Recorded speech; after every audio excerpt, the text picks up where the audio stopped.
Assalamualaikum warahmatullahi wabarakatuh. Perkenalkan, nama saya Naswa Umami dengan NIM 21000311128 dari Prodi Pendidikan Agama Islam. Di sini saya akan menyampaikan media pembelajaran fikih yang berjudul Tuntunan Berdoa dan Berzikir kepada Allah Subhanahu wa Ta'ala. Pengertian zikir. Zikir merupakan ibadah yang paling ringan, sekaligus paling besar kedudukannya dan paling utama di sisinya. Secara etimologi, perkataan zikir berakar pada kata zikaran, zakara, yadzkur, yang artinya mengingat, memperhatikan, mengenang, mengambil pelajaran, mengenal, atau mengerti, dan ingatan. Sedangkan menurut pengertian psikologi, zikir sebagai suatu daya jiwa kita yang dapat menerima, menyimpan, dan memproduksi kembali pengertian atau tanggapan-tanggapan kita.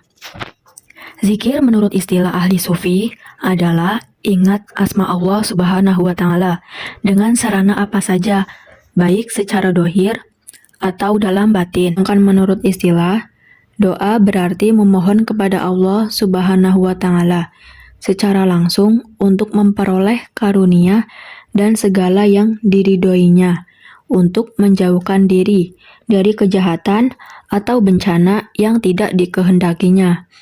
Doa juga dapat diartikan permohonan atau harapan, permintaan, pujian kepada Allah Subhanahu wa Ta'ala. Macam-macam zikir dan doa. Macam-macam zikir dengan lisan. Zikir dengan lisan dilakukan dengan mengucapkan kalimat-kalimat zikir, baik dengan suara jelas atau samar. Zikir ini adalah makanan utama sir atau rahasia. Zikir dengan fikir. Zikir dengan fikir dilakukan dengan merenungkan ciptaan Allah Subhanahu wa Ta'ala yang dapat memberikan manfaat bagi kehidupan.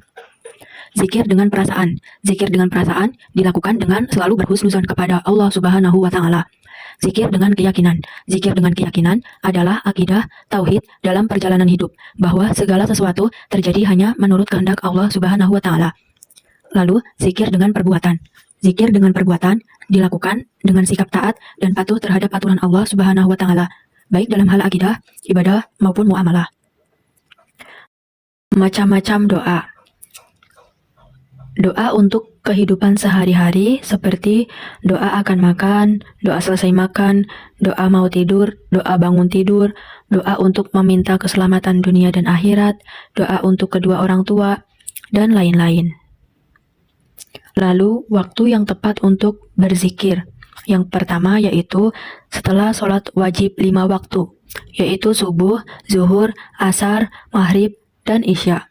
Lalu yang kedua, sebelum matahari terbit dan sebelum matahari terbenam, dan pada waktu tengah malam hari dan di ujung siang hari.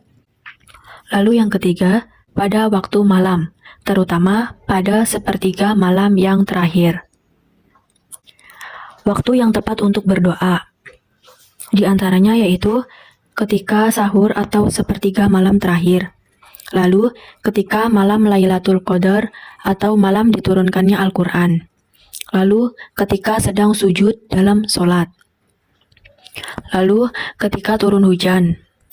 Ketika hari Arafah, yaitu hari ketika jamaah haji melakukan wukuf di Arafah, yaitu pada tanggal 9 Zulhijjah. Yang terakhir yaitu di hari Jumat. Manfaat zikir dan doa dalam kehidupan sehari-hari. Yang pertama yaitu menghilangkan segala kerisauan dan kegelisahan, serta mendatangkan kegembiraan dan kesenangan. Yang kedua, mengilhamkan kebenaran dan sikap istiqomah dalam setiap urusan. Yang ketiga, memudahkan pelaksanaan amal soleh, mempermudah urusan yang pelik. Yang keempat, membuka pintu yang terkunci, serta meringankan kesulitan. Yang kelima, memberi rasa aman kepada mereka yang takut sekaligus menjauhkan bencana. Mungkin cukup sekian materi yang saya jelaskan. Apabila banyak kesalahan, mohon maaf. Terima kasih.